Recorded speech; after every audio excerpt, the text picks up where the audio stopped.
యేసు ఆ చిలకను పుచ్చుకొని సమాప్తమైనదని చెప్పి తలవంచి ఆత్మను అప్పగించాడు.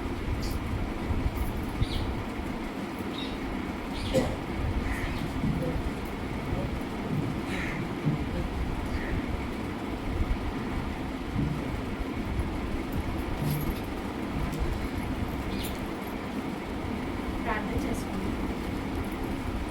పరిశుద్ధ పరిశుద్ధ మహోన్నత సర్వస్కారి సృష్టికర్త దేవాలయ మీకు వేలాది స్తోత్రం చేస్తున్నాను. ఆయన తండ్రి నాయన ధ్యానించుకుంటారు. ఆయన తండ్రి బోధించటం ఏమాత్రం అడుగు లేదని ఇవాళ నాయన తండ్రి ధ్యానించుకుంటారు. ఇంకే నా నోటి ఘోరగా ఉంది. మాతో మాట్లాడుతండి. ఆమె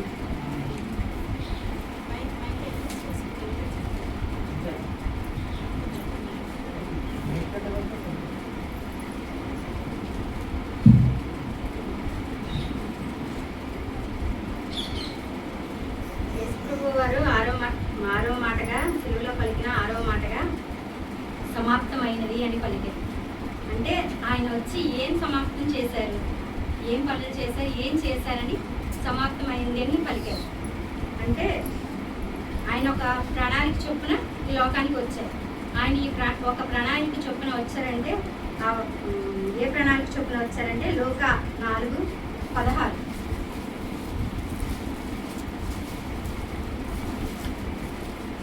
తర్వాత తాను పెరిగిన నజరేతులకు వచ్చాడు.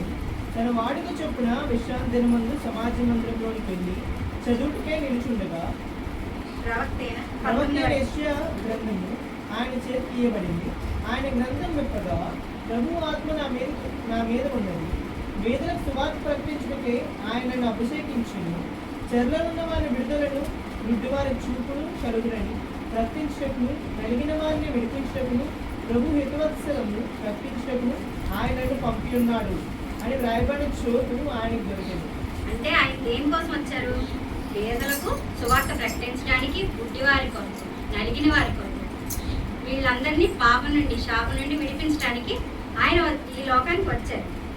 వచ్చి ఆయన ప్రణాళిక ఇది. పాపం నుండి శాపం నుండి నలిగిన వారిని, పేదల్ని, గుడ్డివారిని, అందరినీ, అన్ని జనాలను కూడా పాపం నుండి విడిపించడానికి ఆయన ఈ లోకానికి వచ్చారు. అంతేకాకుండా అపవాది కార్యాలన్నింటినీ ఆయన లయం చేయడానికి ఈ లోకానికి వచ్చారు. అంటే ఇప్పుడు దేవుడు ఈ లోకానికి దేనికి వచ్చారంటే నశించిన దాన్ని వెతకి రక్షించుటకు మనిషి కుమారుడు ఈ లోకానికి వచ్చారు. అంతేకాకుండా మనల్ని విడిపించడానికి మానవ ప్రయత్నంగా తన ప్రాణాన్నే మనకి అర్పించారు. బలిగా సిలువలో తన ప్రాణాన్ని అర్పించారు. అంతేకాకుండా రోమా 10:4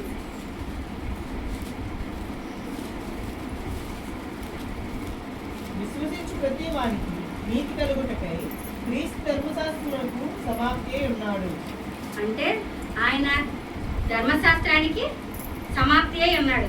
ధర్మశాస్త్రం అంటే ఏం చెప్తుందంటే ప్రతి దోషాన్ని, ప్రతి పాపాన్ని చూపించి పరిహారార్థ బలులు కోరుకుంటుంది అనమాట. ప్రతి దానికి ఒక బలి ఉంటుంది ధర్మశాస్త్రంలో. ప్రతి పాపానికి పాపం చేస్తే ఈ పాపానికి ఇది పరిహారం చెల్లించాలి. ప్రతి దానికి బలులు ఉన్నాయి. కానీ యేసుక్రీస్తు వారు వచ్చిన తర్వాత సిలువలో ప్రతి పాపానికి తానే బలి అయి, ప్రతి పాపాన్ని తానే బలి అయి, ప్రతి పాపాన్ని మనకు ఎటువంటి పాపం లేకుండా తానే బలి అయ్యారు ఆ సిలువలో. ఇంత గొప్ప పాప పరిహారార్థ బలిని ఎవరూ చేయలేరు. ఆయనే చేయగలరు. ఇంకా ఆయన దేనికి వచ్చారంటే బలు సమాప్తం చేయడానికి, మళ్ళీ ప్రతి ప్రవచనాన్ని నెరవేర్చడానికి, అప్పటి వరకు ఉన్న ప్రతి ప్రవచనాన్ని ఆయన నెరవేర్చడానికి ఆ సిలువలో సమాప్తమైందని ఆయన తెలియజేసి ఉన్నారు. అంతేకాకుండా అప్పటి వరకు ఆయన రాకముందు వరకు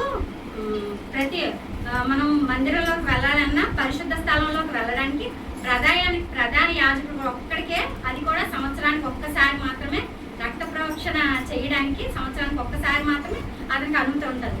మనం చేయడానికి పరిశుద్ధ స్థలంలోకి, అతి పరిశుద్ధ స్థలంలోకి వెళ్ళడానికి ప్రధాన యాజకుడు ఉంటాడు అన్నమాట. ఎవరికి కూడా వెళ్ళడానికి అర్హత లేదు. ఈ ఈ యేసు ప్రభు వారి సిలువలో చేసిన ఈ పరిహారార్థ బలి వలన మనకి కూడా దేవునికి మనకి ఉన్న అంటే అడ్డుగోడలు అంటే పెద్ద తెర ఆయన సమాప్తమైంది అనగానే ఒక పెద్ద అడ్డు తెర ఉండేదంట పరిశుద్ధ స్థలంలోకి వెళ్ళడానికి. ఒక్కసారిగా అతను సమాప్తమైంది అనగానే చిరిగిపోయిందట, మధ్యకి చిరిగిపోయిందట. అంటే దేవునికి మనకి మధ్యవర్తిగా ఆయన వచ్చి ఆయన చేయాల్సిన ప్రతి పనిని ప్రతి ప్రణాళికని ఆయన సమాప్తం చేసి ఈ మాట చొప్పున ఆయన తెలియజేసి ఉన్నారు.